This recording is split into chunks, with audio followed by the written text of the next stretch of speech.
제가 기억하는 부모님의 모습은 항상 일찍 출근하고 늦게까지 일하다 온다는 거였어요. 아마도 집이 가난해서 열심히 일했던 모양이었죠. 하지만 허망하게도 부모님은 집에 돌아오지 못하셨습니다. 늦은 퇴근을 하고 집에 오던 길에 교통사고로 두 분이 동시에 세상을 떠나시게 된 거였죠. 그때 제 나이가 고작 6살이었어요. 너무 어린 나이에 아주 큰 고비를 맞았지만 그렇다고 저를 챙겨줄 친척은 아무도 없었습니다. 엄마 아빠도 친척이 없었는지 저를 데리고 가겠다는 사람은 아무도 없었기 때문이었죠. 그래도 전 부모님을 원망하지 않았어요. 적어도 제가 싫어서 버리고 간 건 아니었으니까요. 다행히 부모님이 머리가 좋았었는지 저 역시 성적이 제법 괜찮은 편에 속했어요. 덕분에 대학교도 부담 없이 장학금을 받으며 무사히 졸업까지 할 수 있었거든요. 그렇다고 제 인생이 계속 잘 풀린 건 아니었습니다. 학교를 졸업하고 처음 취업한 병원은 제가 생각했던 병원이 아니었기 때문이었죠. 물론 선배들한테 들은 얘기가 있어서 각오는 하고 들어갔지만 저는 그 무게를 감당할 그릇이 안 되었습니다. 결국 벌이가 괜찮았던 병원은 얼마 못 가서 그만두게 되었고 작은 병원으로 이동하게 되었지만 거기서도 전 많이 힘들었어요. 강도만 다를 뿐 부조리는 존재했기 때문이었죠. 하지만 이곳은 큰 병원하고는 다른 차이점이 있었어요. 지친 저를 위로해 줄 수 있는 사람이 나타났기 때문이었습니다. 그 사람은 병원에서 일하는 사람이 아니라 제약회사 영업사원이었는데 가끔씩 저를 마주치면 간호사 사정을 잘한다는 듯 많이 힘들겠다며 음료수를 주었습니다. 정말 별거 아닌데 그때는 왜 그렇게 그 말이 위로가 되고 음료 하나가 왜 이렇게 힘이 되었는지 저는 그 사람에게 호감이 가고 나중에는 좋아하는 마음까지 생기게 되었어요. 사람이 좋아하다 보면 티가 나듯 저의 행동이 그 사람도 알게 되니까 그 사람도 제가 싫지 않았는지 적극적으로 다가오더군요. 그렇게 저는 좋아하는 사람과 연인이 되었고 만난 지 1년쯤 되었을 때 결혼 이야기가 나왔어요. 말은 고마운데 아직 결혼하기에는 너무 이르지 않아? 나는 아직까지 한 번도 결혼을 생각해 본 적이 없어서. 자기는 나하고 결혼 안 할 생각이었어? 그런 건 아닌데 조금 더 미뤄도 괜찮잖아. 우리가 만난 지 1년도 안 됐으니까 자기가 그런 생각한다는 거 이해해. 하지만 우리보다 일찍 결혼하는 사람들도 많기도 하고 나는 자기랑 같이 살고 싶다는 생각밖에 안 드는데. 하지만 결혼은 나중에 얘기하면 안 될까? 나 너무 갑작스러운 이야기라 어떻게 해야 할지 모르겠어. 자기 반응 보니까 자기는 나만큼 안 좋아하는 거였네. 그런 게 아니라 괜찮아. 어차피 자기가 나보다 돈도 더 잘 버는데 자기 입장에서는 내가 눈에 들어오지 않겠지. 그런 게 아닌데 왜 그래? 내가 언제 오빠 무시한 적 있어? 나는 한 번도 오빠를 무시한 적 없어. 누가 무시했대? 그냥 나 만나다가 더 좋은 사람 나타나면 그 사람하고 결혼하겠다는 거잖아. 오빠, 자기도 내 입장을 생각해줘야 해. 나라고 결혼하자는 말이 쉬웠겠어? 나는 적어도 내가 결혼하자고 하면 자기가 좋아할 줄 알았는데 이럴 줄은 꿈에도 몰랐어. 알았어. 그러면 내일까지 시간 줘. 시간을 달라고 했지만 제가 선택할 수 있는 건 없었어요. 그래서 오빠랑 결혼하기로 했었죠. 결혼 전에는 시댁 식구들이 전부 다 저에게 호의적이었어요. 부모가 없다는 말을 들었을 때도 안 좋게 보기보단 안타깝다는 말을 하면서 안쓰러워 하셨거든요. 그러나 결혼 후부터는 완전히 달라지기 시작했어요. 말로는 제가 모르는 걸 알려주겠다는 거였지만 그건 핑계일 뿐 저를 시댁 입맛에 맞게 하려는 의도였죠. 하루에 한 번씩은 시모한테 전화해라. 오빠를 주방에 들이게 하지 마라 등등.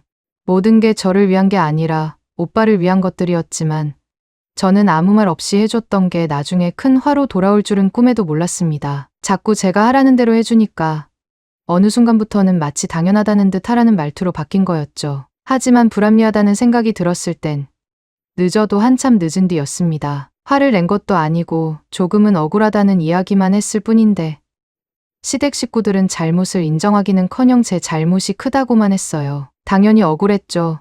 하지만 제 성격상 강하게 밀어붙이지도 못하고 당하기만 했습니다. 그러다 결혼한 지 5년쯤 지났을 때 시아버지가 건강 악화로 쓰러지게 되셨는데 그때도 시댁 식구들은 제가 간호사라는 이유로 시아버지를 돌보라고 하더라고요. 저는 병원도 다녀야 하고 돈도 벌어야 한다고 했지만 집을 시댁 근처로 이사오고 병원도 옮기면 된다고 멋대로 정하셨죠. 하지만 전 다른 건 몰라도 이직은 정말 하기 싫었어요.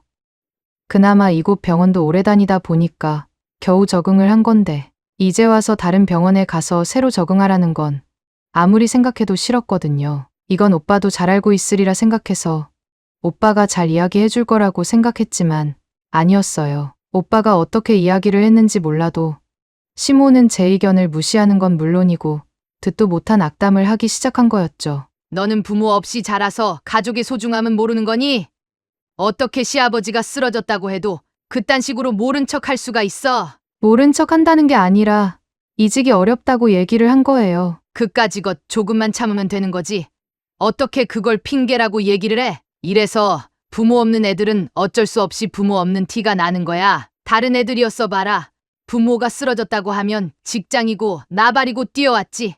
어머님, 그러니까 싫은 소리 듣기 싫으면 내가 하라는 대로 해. 건방지게 시어머니한테 말대꾸 하지 말고. 아무리 얘기를 해봐도 소용없었고 눈물을 흘려도 시모는 제 이야기를 들을 생각조차 하지 않았어요. 그렇게 전 시모가 원하는 대로 시댁 근처로 이사하게 되었습니다. 새로운 병원 역시 이전과 환경이 달라서 그런지 적응하기 어려웠어요. 특히 퇴근하고 나서는 시아버지를 돌봐야 하는 상황이다 보니까 더더욱 동료들과 친분 쌓기도 어려웠죠. 하루하루가 너무 힘들었어요.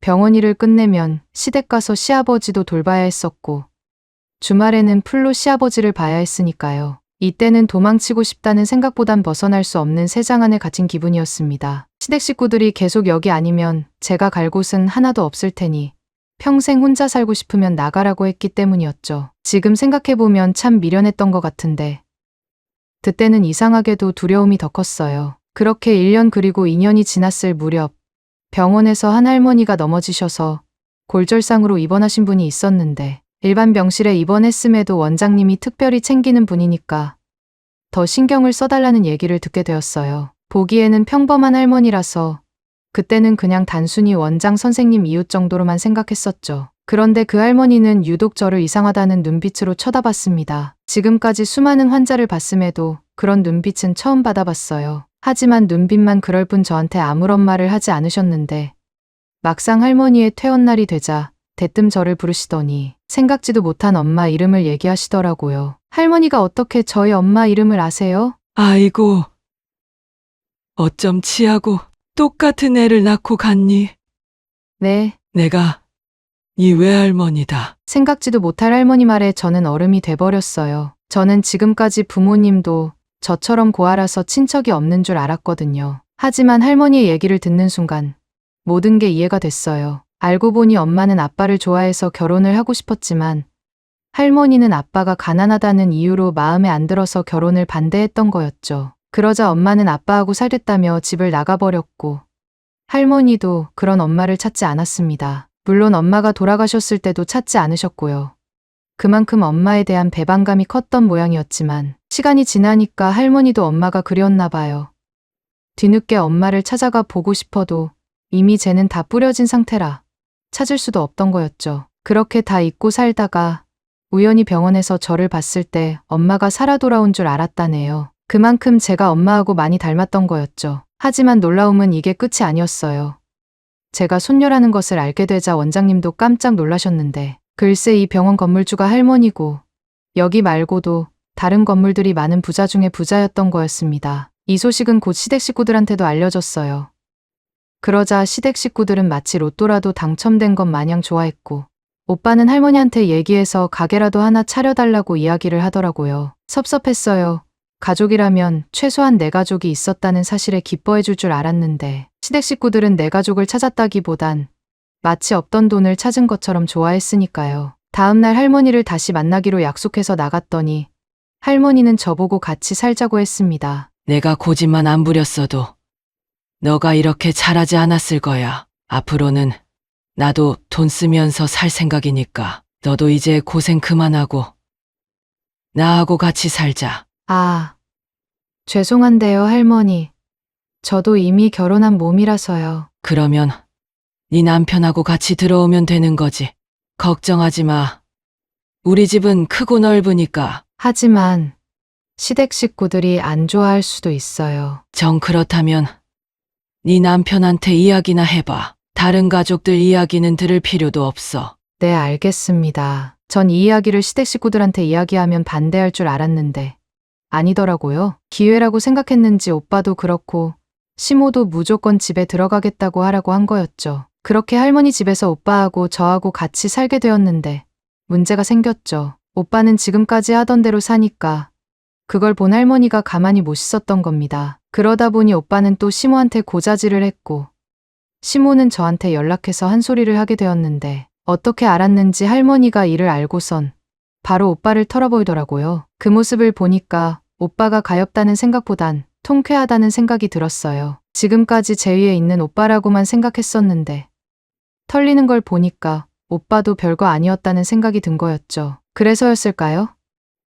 시모가 다시 저한테 연락이 왔을 때도 제가 두려워할 필요가 없다는 걸 느꼈어요. 저는 더 이상 혼자도 아니고 든든한 할머니까지 있었으니까요. 너는 내가 몇 번을 얘기해야 정신을 차릴래? 아무리 할머니를 찾았어도 너가 그러면 안 된다고 내가 그랬지? 그동안 제가 당해온 거에 비하면 별거 아니잖아요. 뭐라고? 할머니도 오빠가 돈 없는 거 알면서 멋대로 돈 쓰는 걸 보고 돈 없는 애들은 이래서 안 된다. 그래서 평생 거지로 사는 거라고 한 건데 어머님이 하신 얘기랑 크게 다르지 않잖아요. 너 지금 시어머니한테 말대꾸 하는 거니? 말대꾸가 아니라 저는 배운 대로 써먹은 건데요. 세상 참 무섭네. 어떻게 할머니가 돈 좀 있다고 사람이 이렇게 변하니? 돈만 있으면 세상 모든 게 네 멋대로 해도 되는 줄 알아? 그러면 어머님은 아무것도 가진 거 없으면서 저한테 왜 그러셨는데요? 내가 뭘? 저한테 부모 없는 티 낸다고 하셨잖아요. 제가 어머님이라서 말을 못했을 뿐이지. 그 집에서 저보다 돈 잘 버는 사람 없잖아요. 너 오늘 아주 나를 잡았구나. 저는요 앞으로는 당하면서 살 생각이 없어요. 내가 너한테 얼마나 잘해줬는데 무슨 당했다는 소리를 하고 있어? 잘해준 게 뭔데요? 뭐? 말해보세요. 잘해준 게 뭐냐고요. 그걸 내가 일일이 말할 필요가 뭐가 있어? 말도 못하면서 뭘 잘해줬다는 건지 저는 모르겠네요. 아무튼 어머님, 앞으로 저한테 해준 거 없으면 강요하지 마세요. 저는 앞으로 그렇게 살지 않을 거니까요.